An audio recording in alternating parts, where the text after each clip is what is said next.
மேல்பட்டி அருகே அண்ணன் மனைவியுடன் வாழாததற்கு காரணம் நீ பிறந்ததால் தான் என 6 வயது சிறுவனை கொடுமைப்படுத்தி கொடூரமாக கொலை செய்த தங்கை ரேவதி, பாட்டி விஜயா இருவரை கைது செய்து நரபலியா என போலீசார் விசாரணை மேற்கொண்டு வருகின்றனர்.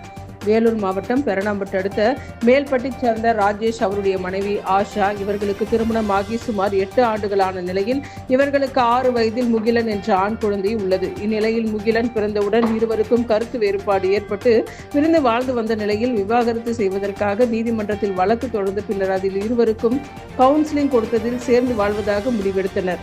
இந்நிலையில் ராஜேஷ் சொந்த ஊரான மேல்பட்டியில் மனைவி ஆஷாவுடன் வாழ்ந்து வந்துள்ளார். இந்நிலையில் இருவரும் திருப்பூர் பனியன் கம்பெனியில் குழந்தையுடன் சென்று வேலை செய்து வந்தனர். ராஜேஷின் தாய் விஜயா பேரன் முகிலனை இத்தனை ஆண்டுகளாக என்னிடம் இல்லை, நீங்கள் வேலை செய்யுங்கள், பேரனை மட்டும் என்னிடம் விட்டு செல்லுங்கள் என்று கூறியதால் முகிலனை பாட்டி வீட்டில் விட்டுவிட்டு இருவரும் திருப்பூருக்கு வேலைக்கு சென்றனர். இந்நிலையில் ராஜேஷின் தங்கை ரேவதி திருமணமாகி கணவன் குழந்தைகளுடன் மேல்பட்டி கிராமத்திலேயே வசித்து வருகின்றனர். இந்நிலையில் அண்ணன் ராஜேஷ் மனைவியுடன் வாழாமல் பிரச்சனை ஏற்பட்டதற்கு காரணம் நீ பிறந்ததால்தான் என 6 வயது சிறுவன் முகிலனை ரேவதி கொடுமைப்படுத்தியதாக கூறப்படுகிறது. இந்நிலையில் நேற்று திடீரென சிறுவன் உயிரிழந்து விட்டதாக வீட்டில் சடலமாக வைத்துள்ளனர். இதனை அறிந்த ஊர் பொதுமக்கள் மற்றும் உறவினர்கள் மேல்பட்டி காவல் நிலையத்திற்கு தகவல் தெரிவிக்கப்பட்டு சம்பவ இடத்திற்கு வந்த காவல்துறையினர் சிறுவனின் உடலை மீட்டு பிரேத பரிசோதனைக்காக குடியாத்தம் அரசு மருத்துவமனைக்கு அனுப்பி வைத்தனர். உயிரிழந்த சிறுவனின் உடலில் சூடு வைப்பதற்கான காரணம் மற்றும் தலையில் ஆயுதத்தால் அடித்த காயமும் இருப்பதாக முதற்கட்ட விசாரணையில் தெரிய வந்துள்ளது. இந்நிலையில் மேல்பட்டி காவல்துறையினர் ரேவதி மற்றும் பாட்டி விஜயா கைது செய்து மேல்பட்டி காவல் நிலையத்தில் வைத்து முகிலனை கொலை செய்த பாட்டி விஜயா மாந்திரிகம் செய்பவர் என்பதால் குழந்தை நரபலி கொடுக்கப்பட்டதா என்ற கோணத்திலும் விசாரணை மேற்கொண்டு வருகின்றனர்.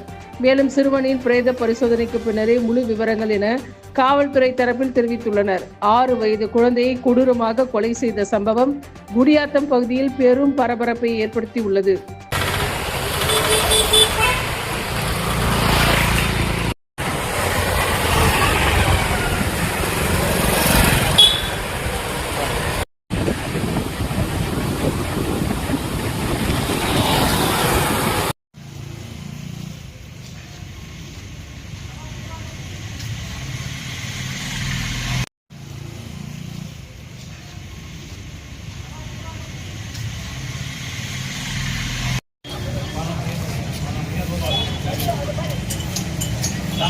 Pergi 10 rubaaய்க்கு 14 மணிக்கு